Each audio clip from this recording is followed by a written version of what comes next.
Nüüd ma palun siis Agnes Einmanni, kes on meil majandus- ja kommunikatsiooniministeeriumi osakonna juhataja. Ta räägib pikemalt ehk ka mõne sõna, et mis ajast meie suunad osaliselt on majandusministeeriumisse üle kandunud ja mis seal nüüd tehakse? Nii, mikker töötab, jah. Kõigest sellest räägin. Jah, vajutan ise. Mina siis olen Agnes Einmann ja võrdsuspoliitika osakonna juht ja nüüd siis eelmisest kevadest suvest majandusministeeriumis. Et muidu meie osakond ja meie osakonna eelkäijad, kunagi oli ka soolise võrdõiguslikkuse osakond, mida juhtis Ülle, on toimetanud Sotsiaalministeeriumis, aga eelmisel aastal siis valitsusotsusega liigutati meid ka majandusministeeriumisse, mis on pigem avanud meil uusi võimalusi, millest ma natukene ka täna räägin. Aga ütlen siis paar sõna veel meie osakonna kohta, et suurem osa teist tõenäoliselt teab, millega me toimetame, aga laias laastus tegeleme siis soolise võrdsuse edendamisega ja vähemuste võrdsete võimaluste edendamisega. Ja õige pea varsti jälle ka ligipääsetavuse edendamisega, mis on siis ajutiselt liikunud teise ministeeriumisse, aga on peatselt meie juurde naasmas. Ja meie peamised strateegilised suunad seab siis heaolu arengukava, kus meil on oma ala eesmärk number 5. Ehk siis sealt kirja pandust me eelkõige oma töös lähtume. Oma tänase ettekande oleme ehitanud üles selliselt, et ma räägin teile meie valdkondade kaupa, et mis on olnud meie sellised hiljutised suuremad töövõidud ja mis on sellised olulisemad asjad, mis meil praegusel hetkel on tegemisel. Ja kui teil on mõni küsimus, siis tõstke käsi, püüan saali jälgida ja loodetavasti oskan teile vastata. Esimesena lähemegi siis soolise võrdõiguslikkuse teema juurde, kus kindlasti üks meie olulisemaid saavutusi viimasel ajal on see, et palgapeegel on laivis. Palgapeegel on siis selline digilahendus, mis on loodud tööandjatele, mis arvutab nende andmete pinnalt, mis riigil on juba olemas organisatsioonidele endale, nende palgalõhed. See põhjus on selles, et ilmselt olete te kursis sellega, et Eestis on väga suur sooline palgalõhe. See on küll aasta-aastalt vähenenud, viimaste andmete pinnalt on palgalõhe Eestis 13,1 ja palgalõhe ise näitab muidu siis brutotunnitasude keskmist.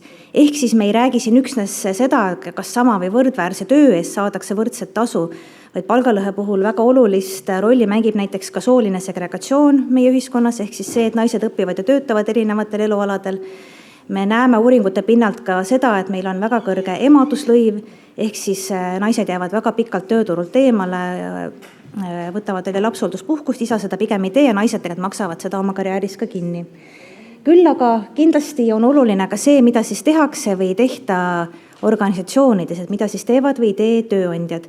Ja olles rääkinud ka oma erinevate partneritega, näiteks Fontesega, kes teeb Eesti suurimat nad teevad kõige suuremat palgauuringut, küll aga nad vaatavad ka soolist palgalõhet ja nemad on öelnud seda, et need organisatsioonid, kes ütlevad, et neil soolist palgalõhet ei ole, et andmete pinnalt nad näevad, et see väga selgelt on olemas. Ja need, kes ütlevad, et jah, et me teame, et meil on, üldiselt see on väiksem. Ehk see näitab seda näitavad ka teised uuringud, et sageli seesama või võrdväärse töö eest ebavõrdse tasu maksmine ei tule tingimata sellest, et keegi on pahatahtlik, vaid tegelikult tööandja ei ole vaadanud andmetele sisse ja ei tea, et tal on mingi probleem. Ja palgapeegliga me siis pakume siin lahendust, kasutades ära neid andmeid, mis riigil on juba olemas. Need andmed ei ole kõigile nähtavad, ehk seda näeb ainult see tööandja, kelle organisatsiooni see puudutab, ehk need ei ole avalikud andmed. Samuti on meil hoo sisse saanud meie ESF fondist rahastatavad tegevused soolise segregatsiooni vähendamiseks hariduses ja tööturul. Nagu juba ütlesin, siis meil on väga kõrge sooline segregatsioon, naised, mehed õpivad, töötavad erinevatel aladel ja selline suurem eesmärk, see projekt kestab meil päris pikalt kuni aastani 2029, on meil siis keskenduda haridusvaldkonnale ja tööandjatele, et siis nendes valdkondades esile kutsuda seda nihet ja vähendada soolist segregatsiooni. Küll aga, mis meil on olnud siis esimesed sammud, tegemisel on praegu uuring, mis vaatab, miks siis just nimelt poisid ja mehed ei leia oma teed hariduse, hoolekande ja tervisevaldkonda ja püüab siis pakkuda ka neid lahendusi, kuidas siis poisse rohkem nendesse valdkondadesse tuua.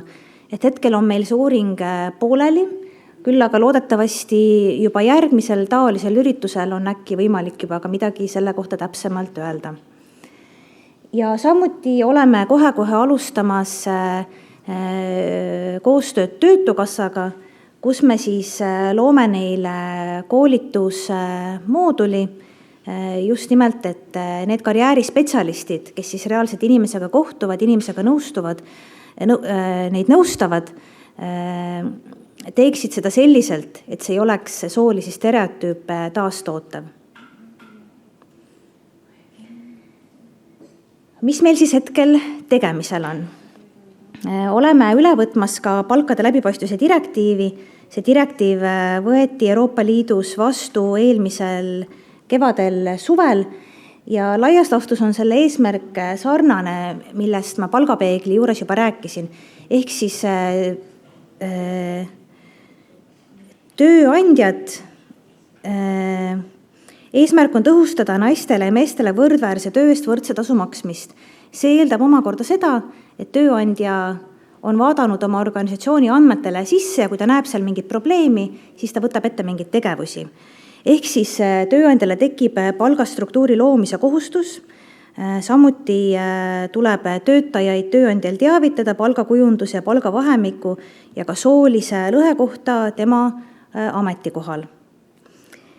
Ja samuti tuleb siis kohustus ka need palgavahemikud töökuulutustel avalikustada.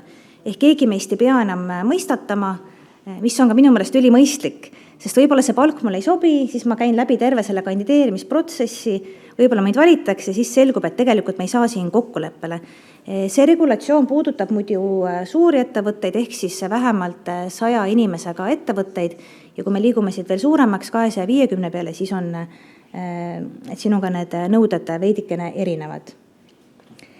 Siis osaleme ka niinimetatud soolise tasakaalu börsidirektiivi ülevõtmisel, et seda protsessi iseenesest teab Rahandusministeerium, sest see puudutab börsiteemasid. Küll aga, et mida see direktiiv siis ette näeb, et ta seab riikidele kohustuse suurtes börsiettevõtetes seada eesmärgiks ja saavutada üks 2 eesmärgist. Kas siis see, et tegevjuhtkonda mittekuuluvate juhtkonna liikmete ametikohtadest on alaesindatud sugu vähemalt 33%, ehk siis me räägime näiteks nõukogudest üldiselt, või siis kõigi juhtkonna liikmete, ehk siis nii juhtkond ise kui ka siis nõukogud, et nendes alaesindatud sugu on vähemalt 40%.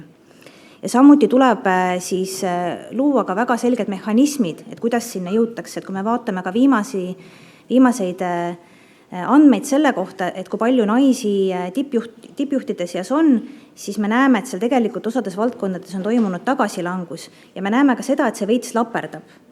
Ehk see näitab seda, et see on natukene suvaline, kas naised jõuavad tippjuhtide sekka või mitte, et see ei ole hästi läbimõeldud. Vahel siinkohal öeldakse ka seda, et aga võib-olla naised lihtsalt ei ole piisavalt head, et nad ei peakski nende tippjuhtide seas olema. Seda, miks ma olen täiesti veendunud, et see ei ole tõsi, on see, et kui me vaatame keskastme juhtide taset, siis seal on naisi väga palju. Ehk siis keskastme juhtide seas tõesti on väga palju naisi ja nagu me siin saalis väga hästi teame, naised on meil ka väga haritud, ehk siis see pädevus on olemas, neil on juhtimiskogemus, neil on vastav haridus ja kuskil tekib see siis tõrge, et miks see naisi ikkagi tippjuhtide sekka nii palju ei jõua ja kusjuures eriliselt me näeme seda just nimelt erasektori puhul. Kui siis näiteks poliitikas on see veidi paranenud, eriti kui me vaatame viimaseid valitsusi. Ja lihtsalt lühidalt mainin, et osalesime siis ka ministri esindatusega ÜRO naiste staatuse komisjonis, Sel aastal oli meil taas au kaitsta oma SIDO raportit ÜRO ees ja me tõesti hindame ka väga seda koostööd, mis meil on meie strateegiliste partneritega, et nii Enuti kui ka meie teiste strateegiliste partneritega.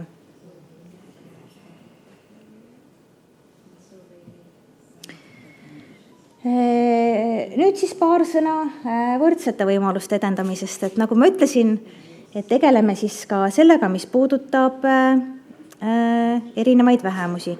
Kuigi esimene asi, millest ma teile räägin, puudutab kõiki.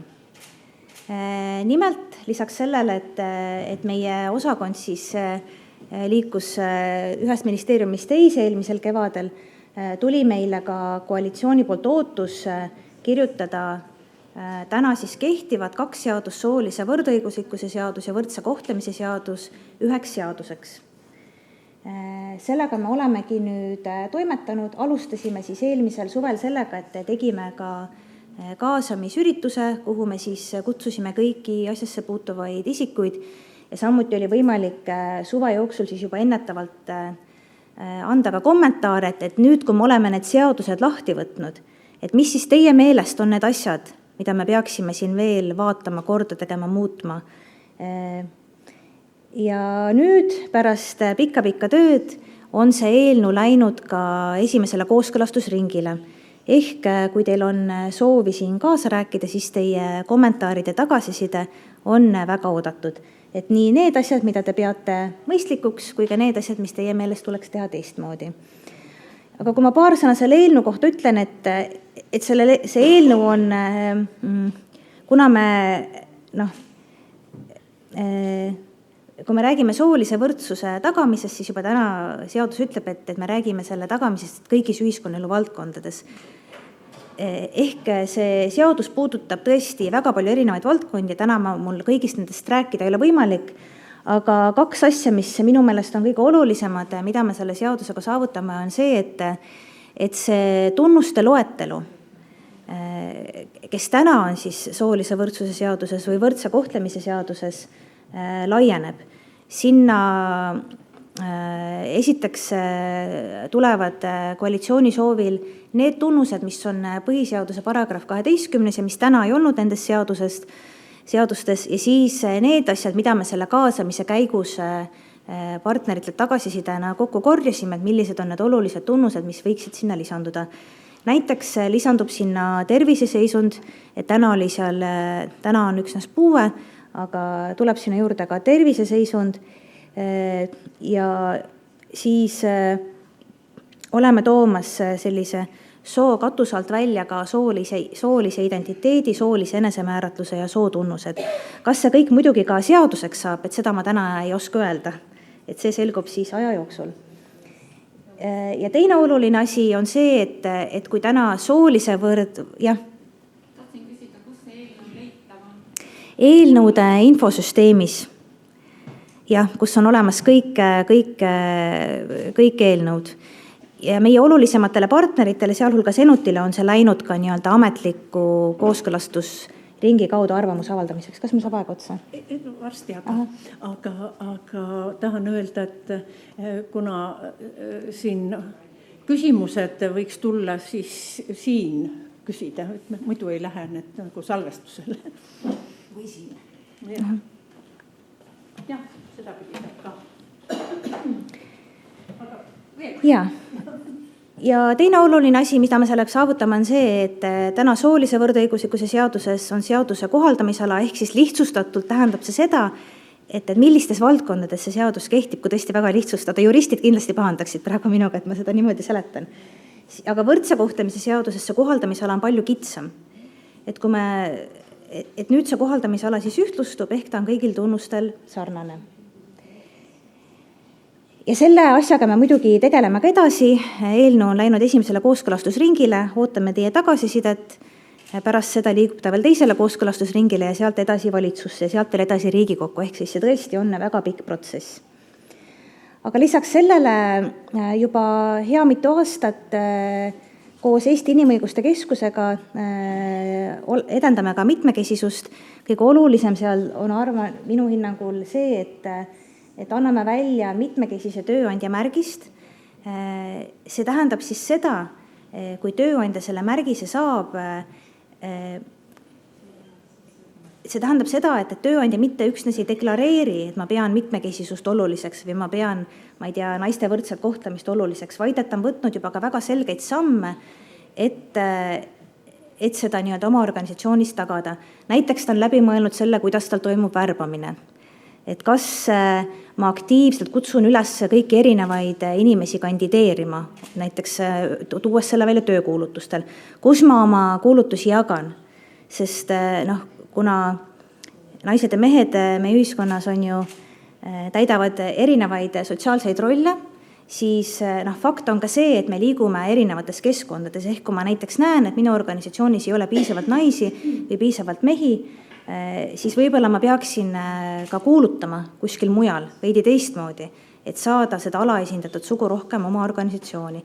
Ja see on oluline ühelt poolt minu meelest seepärast, et on lihtsalt õige, et naised ja mehed saavad täita meie ühiskondades erinevaid mitmekesiseid rolle, küll aga sellel on ka selge majanduslik kasu, et tänaseks väga paljud uuringud, OECD, IMF näitavad, et kui meil on mitmekesised tiimid, siis me suudame pakkuda paremaid tooteid ja teenuseid.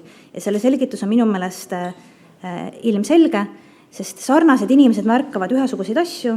Kui sul on erinevad inimesed, siis nad märkavad erinevaid asju, ehk nad suudavad neid tooteid ja teenuseid pakkuda sellised, mis arvestavad rohkemate inimeste vajadustega. Ja lisaks sellele toimetame ka võrdsusandmete kättesaadavuse parandamisega, et andmeid vähemuste kohta, siin me veidi lonkab, ja koordineerime ka rassismivastaseid tegevusi ja ligipääsetavuse tegevusi. Ja viimasel slaidil räägin ka meie soo- ja võrdsusvõime tegevustest, et kui me üldse räägime soolise võrdsuse edendamisest, et siis põhimõtteliselt me saame rääkida sellisest kaksikstrateegiast. Ühed on sellised nii-öelda erimeetmed, ehk need asjad, millest ma eelkõige nüüd rääkisingi, et kui ma seda asja teen, siis see eesmärk ongi soolise võrdsuse edendamine. Aga teine on need asjad, mida me nimetame lõimetegevusteks. Ehk siis mul võib olla hoopis mingi teistsugune poliitikategevus, mille otsene eesmärk on hoopis midagi muud. Küll aga selle tegevuse käigus on võimalik edendada ka soolist võrdsust. Näiteks nüüd ilmselt te teate, on ju, et Ida-Virumaale suunatakse päris palju ressursse, kuna seal seoses põlevkivi vähenemisega inimesed hakkavad töölt eemale jääma. Kui see asi meie lauale jõudis, siis me nägime, et eelkõige puudutab see mehi, sest tõsi, et need tänased, kelle jaoks olukord muutub, on eelkõige mehed, küll aga Ida-Virumaal on väga suur sooline palgalõhe. Ehk selle meetme käigus on meil võimalik tegelikult lisaks sellele, et me abistame neid mehi, kelle jaoks on see ilmselgelt suur karjäärimuutus, tegeleda ka selle soolise palgalõhe probleemiga Ida-Virus. Mitte siis ainult selle otsese eesmärgiga, mis on siis nende inimeste otsene abistamine, kelle jaoks olukord muutub. Mida me siis oleme veel teinud, on koostöös Praxisega valmisid meil eelmisel aastal digikoolitused soolise võrdsuse, võrdsete võimaluste ja ligipääsetavuse teemal. Ja samuti meie all toimetab ka võrdsete võimaluste kompetentsikeskus ja neil valmis digitööri struktuurivahendite kasutajatele, kuidas siis neid lõime aspekte paremini oma tegevustes arvestada. Et väga soovitan teil mõlematega tutvuda, et need on tõesti väga kasulikud. Ja hetkel oleme siis teinud kokkuleppeid erinevate ministeeriumitega, et nad meie koolitusi läbiksid ja selle järgi oleme korraldamas neile ka selliseid eriseminare, kus on siis võimalik juba päris inimeste, päris koolitajatega nende valdkonnas spetsiifiliselt erinevaid teemasid läbi arutada. Digikoolitus on meil juba toimunud ja ettevõtluse oma on kohe tulemas. Ja samuti oleme loomas sellist riiklikku lõime korraldusmudelit, millest täna ma veel väga palju rääkida ei ole ja plaanime ka Eesti esimest võrdsusakadeemiat, kuhu siis kokku tuua erinevad osapooled, kellel on potentsiaal siis panustada sellesse, et sooline võrdsus meie riigis kasvaks. nii, olen vist jõudnud lõppu. Jah.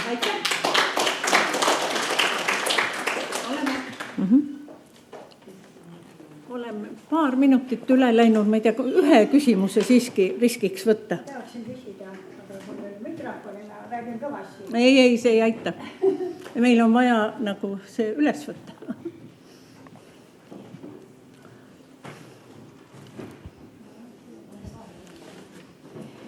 Tervist. Ma tahan küsida, see vist ei tööta.